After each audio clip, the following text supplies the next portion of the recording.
Hello, good morning dear student. काफ़ी दिनों बाद मुझे क्लास लेने को मिला है और जैसा कि आप लोगों को पता है कि लास्ट वीडियो में या लास्ट जो हमारा क्लास था उसमें हम थर्ड चैप्टर स्टार्ट कर रहे थे और थर्ड चैप्टर में हम लोगों ने मेटल्स और नॉन मेटल्स के बारे में कुछ जाना। मेटल्स और नॉन मेटल्स के बारे में जो भी कुछ जाना, अगर उसको हम याद रखते तो डेफिनेटली हम जितने भी एलिमेंट्स हैं उसको दो कैटेगरी में ब्रॉडली देखते हैं कि डिवाइड है। हमारे पास जितने भी एलिमेंट्स हैं वो लगभग दो कैटेगरी में।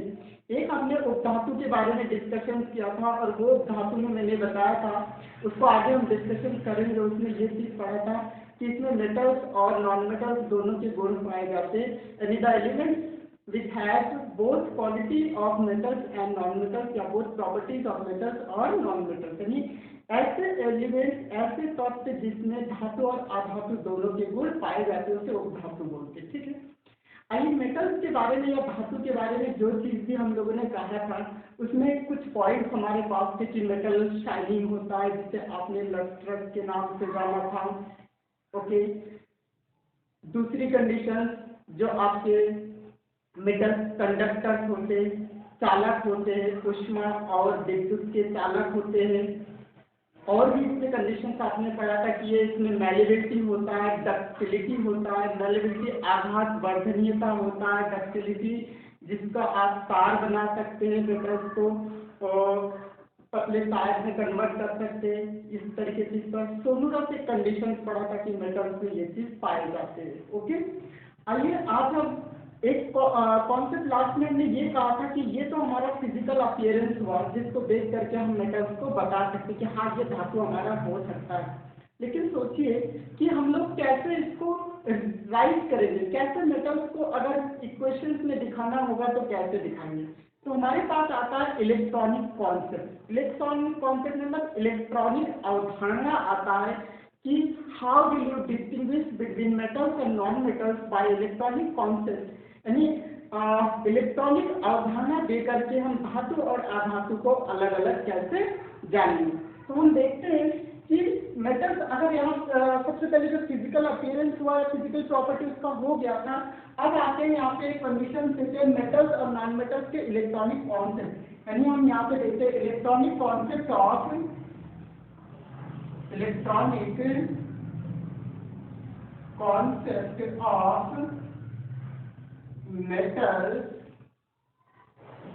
And non metals. मेटल्स और नॉन मेटल्स के क्या देना है, इलेक्ट्रॉनिक कॉन्सेप्ट देना है। इलेक्ट्रॉनिक कॉन्सेप्ट कैसे, वो एलिमेंट जिसके पास इलेक्ट्रॉन त्यागने की कैपेसिटी होती है, जो अपने बाहरी कोश से इलेक्ट्रॉन को त्यागता है, त्याग करके इनर्ट गैस कॉन्फिगरेशन यानी अक्रिय गैस का विन्यास प्राप्त कर सकता है, ऐसे तत्व को हम धातु की कैटेगरी में रखते हैं। Okay, metals which have a tendency to donate electrons from the outermost cell of atom, atom के आउटरमोस्ट सेल से अगर इलेक्ट्रॉन डोनेट करने की कैपेसिटी होती है किसी भी तत्व में, तो वो हमारा क्या होता है, मेटल्स होता है। तो इसकी डिफिनीशन बन जाती है, metals have a tendency to donate electron from their outermost cells to get positive charge. Okay, यानी धातुएं अपने बाहरी कोश से इलेक्ट्रॉनों को त्याग करके पॉजिटिव चार्ज दिया करता है, या हम कह सकते हैं कि अक्रिय गैस का विन्यास प्राप्त करता है, वो हमारा क्या होता है, धातु होता है। जैसे तो आइए बात करते हैं, आप लोगों ने केमिकल बॉन्डिंग चैप्टर 9 क्लास में पढ़ा होगा। केमिकल बॉन्डिंग जब आपने पढ़ा होगा तो उसमें देखा होगा कि कुछ तत्व इलेक्ट्रॉनों को ग्रहण करके यानी ले करके अपने बाहरी कोश में अक्रिय गैस का विन्यास प्राप्त करता है, और कुछ तत्व ऐसे भी थे जो इलेक्ट्रॉनों को त्यागता है। तो जो इलेक्ट्रॉनों को त्यागता है वो हमारा धातु है, जो इलेक्ट्रॉनों को लेता है वो हमारा क्या होता है, अधातु।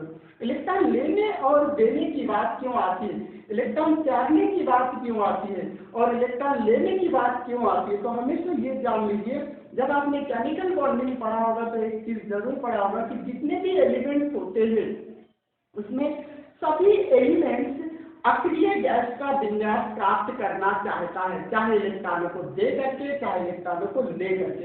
अब बात आती है कि अक्रिय गैस का विन्यास कैसा होता है। तो अगर हीलियम को छोड़ दिया जाए तो नियॉन, आर्गन, क्रिप्टॉन, जिनान, रेडन जितने भी आपके अक्रिय गैस है आपके पीरियोडिक टेबल में, उसमें इन सब के बाहरी कोश में, आउटर मोस्ट सेल में एक इलेक्ट्रॉन है। हीलियम भी एक ऐसा एलिमेंट है या इनर्ट गैस है जिसके बाहरी कोश में 2 इलेक्ट्रॉन है। इस तरीके से माना जाता है कि जितने भी इनर्ट गैसेस है उसका वो स्टेबल होता है, अस्थायी होता है, वो किसी को इलेक्ट्रॉन देता है ना किसी से इलेक्ट्रॉन लेता है। अगर अस्थायी है तो इसे हम क्या बोलते हैं, स्टेबल बोलते हैं, ये स्टेबल है। और इसको छोड़ करके जितने भी अदर्स एलिमेंट्स पीरियोडिक टेबल में हमारे पास 118 में से अगर 8 को छोड़ दिया जाए तो बाकी जितने भी हमारे पास है वो क्या करता है, हमेशा से इलेक्ट्रॉन देता है या लेता है, ले करके इसी के जैसे स्ट्रक्चर बनाने की कोशिश करता है, इनर्ट गैस की तरह स्ट्रक्चर बनाने की कोशिश करता है।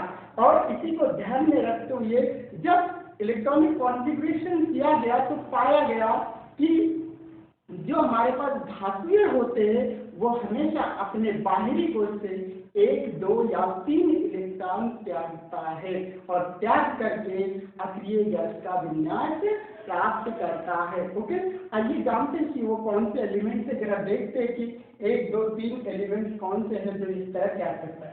सपोज हमने लिया यहाँ पे सोडियम और जिसका एटॉमिक नंबर होता है 11। आपको पता है अगर इसका इलेक्ट्रॉनिक कॉन्फ़िगरेशन करेंगे तो हमें पता है 2, 8 और फिर 1, इस तरीके से इसका इलेक्ट्रॉनिक कॉन्फ़िगरेशन करेंगे। ठीक है, आइए समझ लीजिए ये स्टेबल नहीं है। स्टेबल ये जब होगा जब इस एक इलेक्ट्रॉनों को क्या करेगा, त्याग कर देगा। जब ये इलेक्ट्रॉनों को त्याग करेगा तो सोडियम के ऊपर आ जाएगा एक पॉजिटिव चार्ज। कैसा आ जाएगा, एक पॉजिटिव चार्ज आ जाएगा और इसका इलेक्ट्रॉनिक कॉन्फ़िगरेशन 2 और 8 हो जाएंगे। ठीक है, ये 2 और 8 हो जाएंगे। ये किसके जैसे स्ट्रक्चर फाइंड किया, नियॉन के जैसे स्ट्रक्चर फाइंड किया। नियॉन का भी 10 होता है और 2, 8। और आपने देखा इसका स्ट्रक्चर इन्होंने फाइंड कर लिया, इसका मतलब ये क्या हो गया, स्टेबल हो गया। तो इस स्टेबिलिटी को फाइंड करने के लिए क्या करता है, कोई भी एलिमेंट या तो इलेक्ट्रॉन को लेता है या इलेक्ट्रॉनों को देता है। तो जो इलेक्ट्रॉनों को त्याग करता अपने बाहरी कोश से वही हमारा क्या है, धातु है। तो हम कह सकते हैं metals have a tendency to donate electron from their outermost shell to get positive charge और to get inert gas configuration. Okay, inert gas का कॉन्फ़िगरेशन फाइंड कर लेता है। क्लियर, इतनी सी बात हमने। अब आइए कुछ एग्जांपल देते हैं कौन कौन से मेटल्स होंगे। तो ये आपका सोडियम हो, तो हम दिखा सकते हैं कि सोडियम अपने बाहरी कोश से एक इलेक्ट्रॉन डोनेट करता है और सोडियम के ऊपर क्या रहता है, +1 चार्ज आ जाता है और एक इलेक्ट्रॉन को बाहर इस तरह से निकलते हुए दिखा देते। ठीक है, इसको थोड़ा सा निवेश करें। अब यहाँ पे कुछ और भी चीज है, जैसे हमने लिखा मैग्नीशियम, तो मैग्नीशियम भी अपने बाहरी कोश से 2 इलेक्ट्रॉन त्यागता है और इसके ऊपर +2 चार्ज आ जाता है और 2 इलेक्ट्रॉन जो ये त्यागता है, ये कंडीशन आ जाता है। एल्यूमिनियम की बात करते थे, एल्यूमिनियम अपने बाहरी कोश से 3 इलेक्ट्रॉन त्याग सकता है और फिर इसके ऊपर आ जाता है +3 चार्ज आ जाता है और 3 इलेक्ट्रॉन को हम इस तरीके से दिखा सकते हैं। Clear, okay.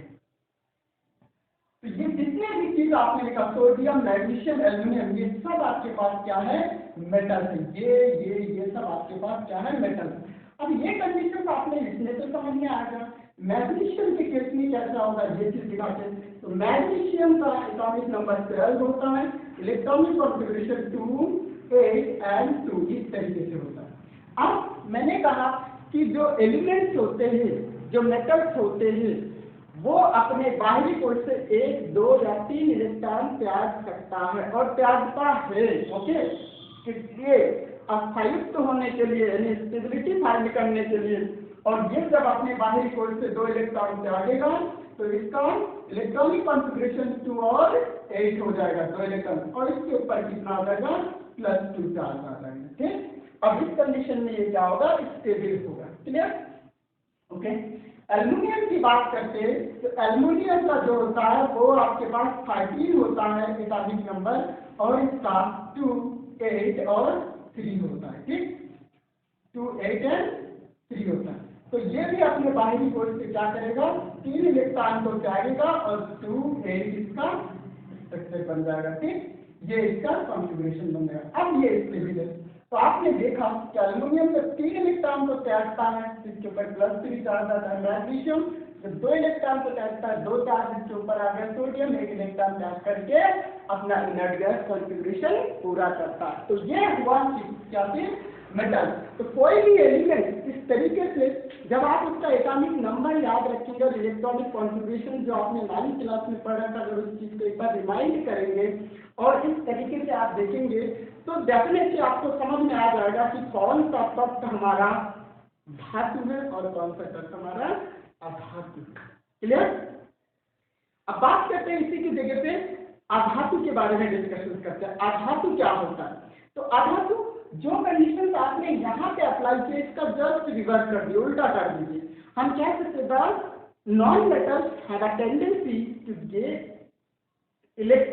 gain electron in their outermost cells, यानी नॉन मेटल्स के पास वो प्रवृत्ति होती है जो अपनी बाहरी कोश में इलेक्ट्रॉन को ग्रहण कर सकता है, और ग्रहण करके उसके ऊपर क्या आ जाता है, नेगेटिव चार्ज आ जाता है। ओके, यानी वे तत्व जो अपनी बाहरी कोश में इलेक्ट्रॉन को ग्रहण करता है वो क्या होता है, आपका अधातु होता है। और आइए जानते हैं इसके एग्जाम्पल कौन कौन से होंगे।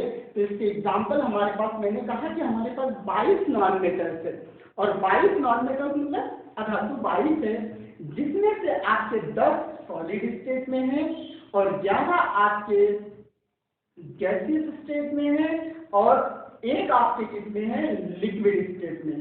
क्लियर। तो इस तरीके से बातें हमें समझ में आ जानी चाहिए। अब आइए कुछ नॉन मेटल्स के बारे में इलेक्ट्रॉनिक कॉन्सेप्ट दे दे कि क्या होगा, ये बात समझ में आ रहा है। अब हमने बोला कि non metals have a tendency to gain electron in their outermost cell. Okay, तो आइए नॉन मेटल्स कौन कौन से होते हैं ये बात भी हम जानने की कोशिश करते हैं। हम कार्बन की बात करते हैं, नाइट्रोजन की बात करते हैं, ऑक्सीजन की बात करते हैं, फास्फोरस की बात करते हैं, सल्फर की बात करते हैं, क्लोरीन की बात करते हैं। जितने भी इनर गैस होते हैं ये सब आपके नॉन मेटल्स होते हैं। तो आइए सबसे पहले बात करते हैं क्लोरीन की बात करते हैं। क्लोरीन का 17 होता है एटॉमिक नंबर और इसका इलेक्ट्रॉनिक कॉन्फ़िगरेशन 2, 8 एंड 7, 17 हो गए। ओके, अब इसके पास एक इलेक्ट्रॉन गेन करने की क्षमता है। ये एक इलेक्ट्रॉन गेन करेगा, लेगा, ग्रहण करेगा और करने के बाद किसका, आर्गन का स्ट्रक्चर बना लेगा। आर्गन का स्ट्रक्चर कैसे, जब ये एक इलेक्ट्रॉन लेगा तो इसके ऊपर आ जाएगा एक नेगेटिव चार्ज। ठीक है, और उस समय इसका इलेक्ट्रॉन 2, 8 एंड 8 हो जाएगा। आपने देखा एक मैंने क्यों किया, क्योंकि एक इलेक्ट्रॉन आया इसकी बाहरी कोश में और इस तरीके से इसके ऊपर क्या हो गया, एक नेगेटिव चार्ज आ गया क्लोरीन के ऊपर। क्लियर।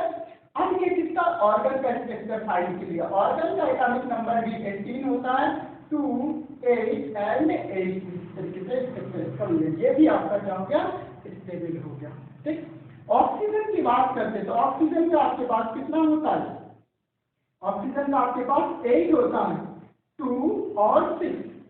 इसको 2 इलेक्ट्रॉन चाहिए अपनी बाहरी कोश में, इसीलिए ऑक्सीजन के ऊपर -2 जब चार्ज दिखाएंगे तो 2 और 8 इस तरीके से लिख देंगे। ठीक, और ये आपसे किसका स्ट्रक्चर बना लिया, नियान का स्ट्रक्चर फिर से इन्होंने फाइंड कर दिया। ठीक है, तो आपने देखा कि नॉन मेटल्स वे होते हैं जो अपनी बाहरी कोश में क्या करता है, इलेक्ट्रॉनों को गेन करता है, और इलेक्ट्रॉनों को गेन करके उसके ऊपर कौन सा चार्ज आता है, नेगेटिव चार्ज आता है। हमेशा ये बात ध्यान में रखनी होगी। क्लियर। आई होप चीजें समझ में आ रहा होगा। तो इस तरीके से अगर हम इलेक्ट्रॉनिक कॉन्सेप्ट देंगे तो मेटल्स और नॉन मेटल्स को जानने की कोशिश करेंगे। अब जैसे आपने केमिकल बॉन्डिंग में एक चीज पढ़ रखा होगा, तो मेटल्स और नॉन मेटल्स जब एक दूसरे के साथ में कंबाइन करता है तभी जाकर के वो क्या बनाता है, वो कोई ना कोई प्रोडक्ट का फॉर्मेशन करता है, और वो किस बॉन्ड से जुड़े होते हैं, एक आयनिक फोर्स के तहत जुड़े होते हैं। अपोजिट चार्ज है।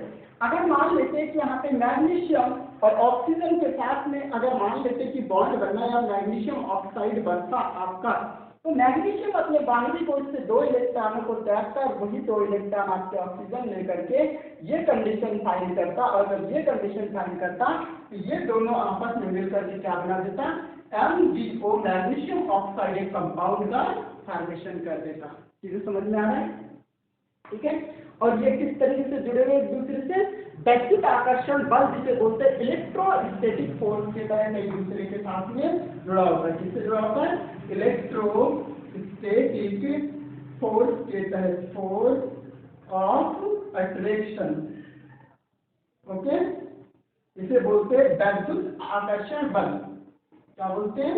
वैद्युत आकर्षण बल के तहत एक दूसरे के साथ में ये क्या होते हैं, बॉन्डेड होते हैं। ठीक है, या इसी को हम बोलते हैं क्या, फिर आयनिक फोर्स के तहत बोलते हैं। और इसके बीच में जो बॉन्ड बना होता है वो आयनिक बॉन्ड होता है। आयनिक इसलिए होता है क्योंकि आयन एक दूसरे को क्या कर रहा है, अट्रैक्ट कर रहा है, तब जाकर के इसी से जुड़े, और इस तरीके से कंपाउंड का फॉर्मेशन।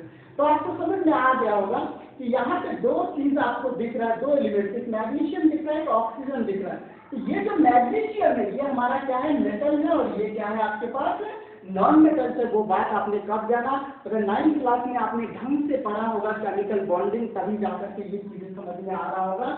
क्यों? क्योंकि मैग्नीशियम का एटॉमिक नंबर भी आपको याद होना चाहिए, ऑक्सीजन का भी याद होना चाहिए, और फिर इलेक्ट्रॉनिक कॉन्फ़िगरेशन भी आनी चाहिए, तब जाकर के हमें पता होता है कि हमें शेयर करना है या इलेक्ट्रॉन का ट्रांसफर करना है, तब जाकर के कौन सा हमारे पास कंपाउंड बनता है। तो डेफिनेटली ये बातें समझ में आ रहा होगा कि आपके पास।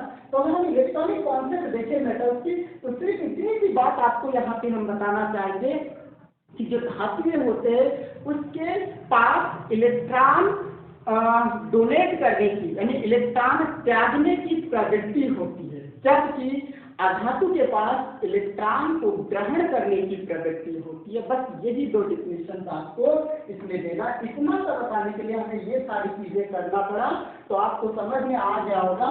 हमेशा जो धातु होंगे वो अपने आउटर मोशन से 1, 2 या 3 इलेक्ट्रॉन को क्या करेगा, डोनेट करेगा। डोनेट का मतलब दान कर देगा, दान का मतलब यहाँ पे त्यागना होगा। ठीक है। और जो आपके पास अधातु होंगे उसके पास आउटर मोस्ट सेल में इलेक्ट्रॉन गेन करने की प्रवृत्ति होती है, और जो आपके अधातु होंगे जनरली इसके लास्ट में आपके 5, 6, 7 ये इलेक्ट्रॉन दिखाई देंगे हमेशा। ठीक है। तो इसको तो चाहिए नहीं क्योंकि ये आपके इनर्ट में आ जाते हैं, इसको चाहिए होगा। जिसके आउटर मोस्ट सेल में 5 इलेक्ट्रॉन होगा उसको 3 चाहिए, जिसके 6 होंगे उसको 2 चाहिए, जिसके 7 होंगे उसके पास उसको 1 इलेक्ट्रॉन चाहिए अपना ऑक्टेट कंप्लीट करने के लिए, अष्टक कंप्लीट करने के लिए, इनर्ट गैस कॉन्फ़िगरेशन फाइंड करने के लिए। तो आई होप इलेक्ट्रॉनिक कॉन्सेप्ट आपको समझ में आ रहा होगा कि इलेक्ट्रॉनिक कॉन्सेप्ट हमारा होता क्या है और कैसे हम जानेंगे कि कौन सा हमारे पास एलिमेंट्स मेटल्स है और कौन सा एलिमेंट हमारा नॉन मेटल्स है। ठीक है।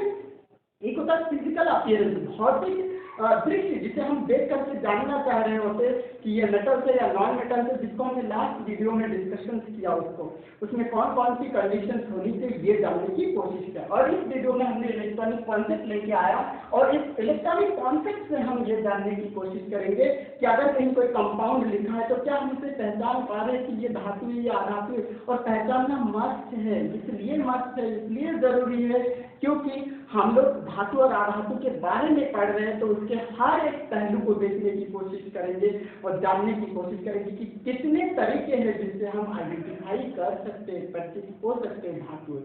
ओके, इस तरीके से जब ये चीज हमारा खत्म हो जाता है तो नेक्स्ट इसी में हम आपको धातु और अधातु के बारे में डिफरेंशिएट करना बता देते हैं कि धातु और अधातु में अंतर क्या होता है, उस अंतर को जानने की कोशिश करते हैं। ओके, आइए रेड करते हैं इस चीज को।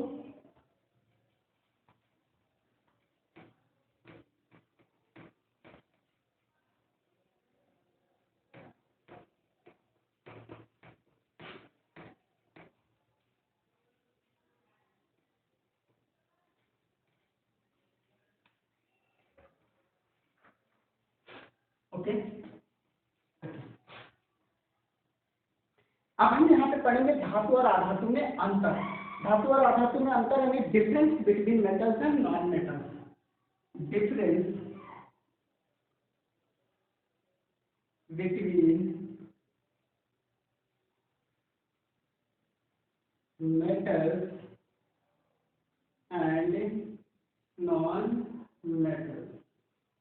क्लियर? धातु और अधातु में अंतर। यहाँ पे आप हिंदी में लिख सकते हैं धातु और अधातु में अंतर। देखिए मैं बोल दे रहा हूँ धातु और अधातु में अंतर, तो आप वीडियो को सुन करके आप चीजें वहां पे लिख सकते हैं। ठीक है, मैं हिंदी भी एक्सप्लेन वहां पे कर रहा हूँ, आप उस चीज को भी समझ सकते हैं। मैंने बोला मेटल्स एंड नॉन मेटल्स में अंतर है, यहाँ पे difference between metals and non metals, तो आप धातु और अधातु में अंतर हेडिंग डाल करके आप चीजों को लिख सकते हैं। अब धातु और अधातु में कौन कौन से अंतर होंगे ये जानने के लिए हमें पिछले वाले ग्रुप में पहुंचना पड़ेगा और जानने की कोशिश करना पड़ेगा। सबसे पहले अगर हम एक पॉइंट लेते हैं स्टेट, ठीक है, यहाँ पे हम लिख देते हैं मेटल और यहाँ पे लिख देते हैं नॉन मेटल। क्या लिखते हैं? Non metal. बात समझ कर, इसमें धातु और यहाँ पे अधातु। तो जो हम हिंदी में बोल रहे हैं उसको भी आप फोकस करने की कोशिश करेंगे। तो सबसे पहले मैंने एक हेडिंग डाला स्टेट। स्टेट क्या क्या होगा? तो स्टेट में चलिए इसको इस वर्ड पे यहाँ पे लिख देते हैं स्टेट। ठीक, स्टेट कैसे होगा? लगभग जितने भी धातु है वो हमारे पास ठोस अवस्था में है, सिर्फ मरकरी को छोड़कर। मरकरी एक ऐसा हमारे पास धातु है जो किसी स्टेट में लिक्विड स्टेट में पाए जाते हैं एट रूम टेम्परेचर। या इसके अलावा भी गैलियम और आपके पास सीजियम, फ्रेंसियम, ये भी मेटल्स है जो आपके लिक्विड स्टेट में पाए जाते हैं। लेकिन इसका जो कह लीजिए कि मेल्टिंग पॉइंट होता है वो आपके मरकरी से ज्यादा होता है। तो सबसे लिक्विड स्टेट में पाए जाने वाला सबसे जनरल मेटल जो हमारे पास का धातु होगा वो कौन सा माना जाएगा? मरकरी मानेंगे। ठीक है, मरकरी यानी कि गैलियम आने चाहिए और आपके सीजियम, फ्रेंसियम स्टेट में आपके पास सभी किस स्थान में पाए जाएंगे? सॉलिड स्थान में पाए जाएंगे, यानी ठोस। देखिए मैं हिंदी में भी बोल दे रहा हूँ तो आप उस चीज पॉइंट को लिखेंगे और वीडियो को पुश करके वहीं पे नोट्स बना लीजिएगा। सॉलिड स्टेट में पाए जाएंगे, एक्सेप्ट यहाँ पे लिख देते हैं, एक्सेप्ट यानी किसको छोड़ करके? मरकरी को छोड़ करके। ठीक है, मरकरी के अलावा और भी हमारे पास है, गैलियम भी इस स्टेट में आता है, सीजियम भी आता है और फ्रेंसियम भी आता है, इतने को छोड़ दिया जाए तो। ठीक, बात समझ में आ रहा है? ओके, नॉन मेटल किस स्टेट में पाए जाते हैं? लिक्विड स्टेट नहीं, solid, liquid and gaseous state तीनों स्टेट में पाए जाते हैं, लेकिन इसमें से एक ही सिर्फ लिक्विड स्टेट में पाए जाते हैं और वो कौन सा होता है? जो लिक्विड स्टेट में होता है वो आपका होता है ब्रोमीन होता है। कौन सा होता है? ब्रोमीन आपका लिक्विड स्टेट में होता है। इसमें से 10 आपके सॉलिड होते हैं और 11 आपके गैसियस स्टेट में होते हैं। ठीक है, गैसेस लिख देते हैं यहाँ पे, गैस। बात समझ पा रहे? यानी आपके 22 में से जो 10 होंगे वो सॉलिड पाए जाएंगे और ये 11 आपके कितने गैसेस पाए जाएंगे और एक आपके लिक्विड स्टेट में। तो ये आपका स्टेट था पहला पॉइंट। दूसरा पॉइंट आप इसमें लीजिए, कंडक्टिविटी को लीजिए या किसी तरीके लीजिए। सबसे पहले शाइनिंग में आते हैं जिसे आप लस्टर बोलते हैं, लस्टर। तो ये क्या होता है? लस्ट्रस होता है, लस्ट्रस। इसमें शाइन होता है, लस्ट्रस का मतलब क्या होता है? शाइन, शाइन जिसे आप क्या बोलते हैं? चमक। इसमें चमक होता है मेटल से। ठीक है, इसमें किसी में चमक नहीं होता है, एक्सेप्ट।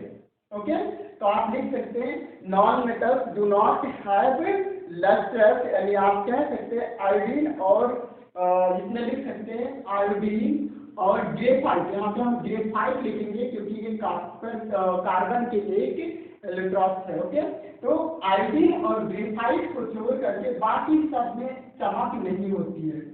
चमक अन्य सभी अधातु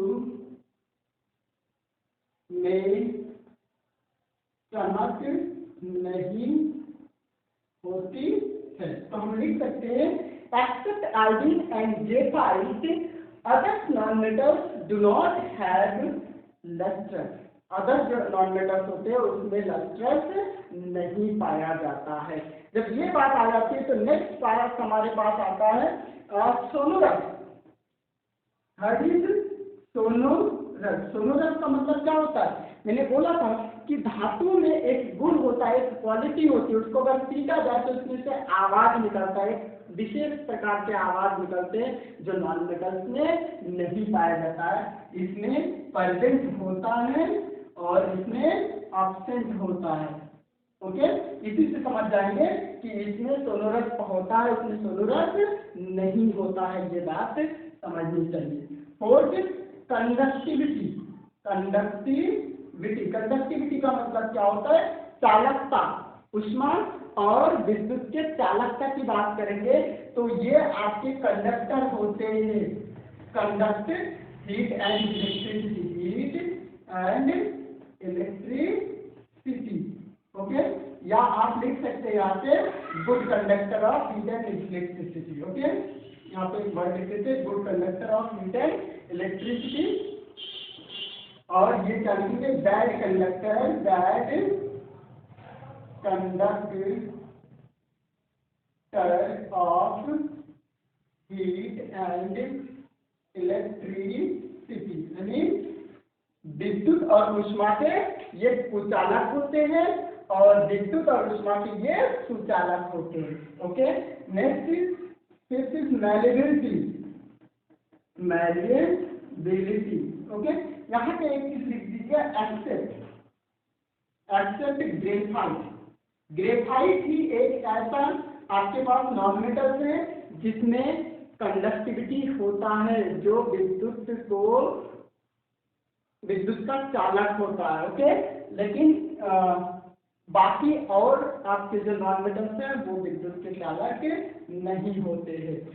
मैलिबिलिटी की बात करते हैं तो ये क्या होता है? इसमें मैलिबिलिटी होती है, इसमें प्रेजेंट होता है। ओके, और इसमें एब्सेंट होता है, इसमें मैलिबिलिटी नहीं होती है। मैलिबिलिटी क्या होता है? ये चीज हमने जाना कि मेटल्स को पीट करके थिन शीट बनाया जाता है, पतली चादर बना सकते हैं, लेकिन नॉन मेटल को पीट करके आप नहीं बना सकते। ठीक है, ये ब्रिटल नेचर का होगा, अगर इसे पीटेंगे तो टुकड़ों में टूट जाएगा, ये टुकड़ों में नहीं टूटता है, ये थिन शीट बन जाता है, पतली चादर बन जाता है। उसके बाद आपके पास एक आता है डक्टिलिटी। डक्टिलिटी, डक्टिलिटी की बात करते हैं तो ये आपके डक्टाइल होते हैं, डक्टाइल, जबकि ये क्या होते हैं? Non ductile. डक्टाइल, ये डक्टाइल नहीं होते हैं, इसमें तान्यता नहीं होती है और इसमें तान्यता होती है मेटल्स में। ये बात एक नॉन मेटल्स और मेटल्स को डिफरेंट करता है। तान्यता क्या होता है इसके बारे में डिस्कशन किया था। मेटल्स को थिन वायर में कन्वर्ट कर सकते, पतले तार में खींचने की प्रवृत्ति होती है धातुओं में, जबकि अधातुओं में ऐसी गुण नहीं पाई जाती है। उसको तान्यता नहीं होता है नॉन मेटल्स में, उसको तार बनाया नहीं जा सकता है। अधातुओं का तार नहीं बनाया सकता, धातुओं का तार बनाया जा सकता है। ठीक है, तो कभी कभी क्वेश्चन आता है कि सबसे अच्छा जो चालकता होता है वो किसमें होता है? तो सबसे अच्छा जो चालक होता है वो सिल्वर में होता है। कंडक्टिविटी में सबसे ज्यादा आपका कौन सा हो जाएगा? सिल्वर, Ag जिसको आप बोलते हैं। ठीक है, चांदी जिसे आप बोलते हैं। ठीक है, उसके बाद आपके पास सोना आता है, एल्युमिनियम आता है, टंगस्टन आता है और इसके बाद आपके कॉपर आता है। ठीक, ये बात जानने की कोशिश करेंगे। डक्टिलिटी के बारे में बात करते हैं तो डक्टिलिटी में आपके इसमें गोल्ड के बारे में बात किया था, Au के बारे में हमने बात किया था, फिर Ag के बारे में बात किया था, ये चीज होता है। फिर आपके पास कॉपर होता है, एल्युमिनियम होता है, ये कंडीशन होते हैं। ठीक, तो इस तरीके से हमने मेटल्स और नॉन मेटल्स दोनों को डिफ्रेंशिएट भी कर लिया, दोनों को कैसे पहचाना जाता है वो चीज भी जान लिया। अब नेक्स्ट टॉपिक में हम मेटल्स के केमिकल प्रॉपर्टी के बारे में स्टडी करेंगे। Okay, thank you, all the best.